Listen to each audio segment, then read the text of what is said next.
என்ன கறியும் வாங்குறது? உங்க அப்பாவுக்கு பிடிச்ச மெனு இது. முள்ளங்கி சாம்பார் கத்திரிக்காய் வதக்கல்னா சொத்தையே எழுதி வச்சிருவேன். கத்திரிக்காய்க்கு 100 வயசு. இப்பதான் கத்திரிக்காய் பத்தி பேசிட்டு இங்க இருக்கு. கத்திரிக்காய் என்னமா விலை? 20 ரூபாய்ங்க மாமி. இதுக்கே சொத்தை எழுதி வைக்கணும் போல் இருக்கு. என்ன பண்றது மாமி, விலைவாசி அப்படி ஏறி போய் கிடக்குதே.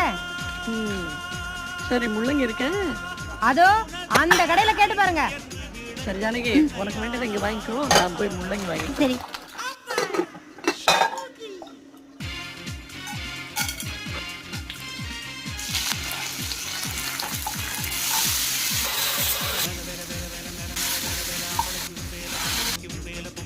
போனா